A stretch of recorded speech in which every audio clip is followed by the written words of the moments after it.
सुप्रभात। कैसे हैं आप लोग? उम्मीद करती हूँ ठीक होंगे। आज हम पाठ 11 सच्ची तीर्थ यात्रा पाठ के जो बाकी के प्रश्न रह गए थे उनको करेंगे। हमारा रह गया था किसने किससे कहा, यहाँ से आगे तक के प्रश्न रह गए थे। तो पहले किसने किससे कहा लिखा है, क्या कहूँ मेरा जी डर जाता है। ये लाजवंती ने कहा था गांव की स्त्रियों से। दूसरा वाला कहा था इस तरह क्यों बोलता है तू, लाजवंती ने अपने बेटे हेम से। तीसरा है रात, आज की रात बड़ी भयानक है, बैद जी ने लाजवंती और रामलाल से।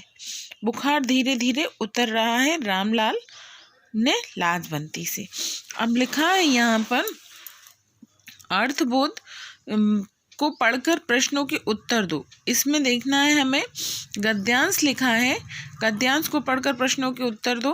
लाजवंती हारों की अवस्था देखकर कांप गई। उसे ऐसा मालूम हुआ जैसे कोई कह रहा हो कि अगर यह हो गया तो ईश्वर का कोप गांव भर को जलाकर राख कर देगा। उसका हृदय दुख से पानी पानी हो गया। उसने जोश में कहा, चिंता ना करो, तुम्हारा कष्ट मैं दूर करूंगी। तेरी बेटी का ब्याह होगा और बारात के लोगों को भोजन मिलेगा। तेरी बेटी तेरी ही नहीं मेरी भी है।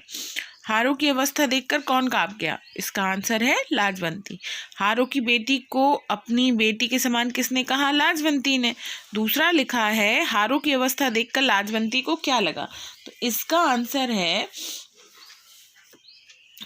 हारों की अवस्था देखकर लाजवंती को लगा कि यदि उसकी बेटी की शादी नहीं हुई तो ईश्वर का कोप पूरे गांव को जलाकर राख कर देगा। दूसरा प्रश्न लिखा है लाजवंती ने किन लोगों को भोजन मिलने की बात कही? तो इसका आंसर है लाजवंती ने बारात के लोगों को भोजन मिलने की बात की। अब लिखा है दूसरा, निम्नलिखित पंक्तियों को पढ़कर भाव स्पष्ट कीजिए। पहली पंक्ति लिखी है बैद जी ने मुंह से नहीं कहा मगर हाथों ने मुंह का साथ ना दिया। इसका आंसर है बैद जी सहानुभूति दिखाते हुए ऊपरी दिखावे के लिए तो लाजवंती से पैसे लेने के लिए मना कर रहे थे, किंतु उनका लालची मन नहीं मान रहा था और उन्होंने पैसे के लिए हाथ बढ़ा दिया। दूसरा है जो सुख त्याग में है वह ग्रहण में कहाँ? किसी चीज का उपयोग स्वयं न करके अधिक जरूरतमंद व्यक्ति को वह चीज देकर हमें अधिक संतोष की प्राप्ति होती है। ठीक है, क्या है इसका? किसी चीज का उपयोग स्वयं न करके अधिक जरूरतमंद व्यक्ति को वह चीज देकर हमें अधिक संतोष की प्राप्ति होती है। अब भाषा और व्याकरण वाला देखें, उसमें लिखा है निम्नलिखित अशुद्ध शब्दों को शुद्ध करके लिखिए। तो मैंने यहाँ पे लिखा हुआ है, ये इस तरह से लिखे जाते हैं, कल्पित, प्रभाव, निश्चय, परिश्रम, पाषाण और हृदय। ठीक है।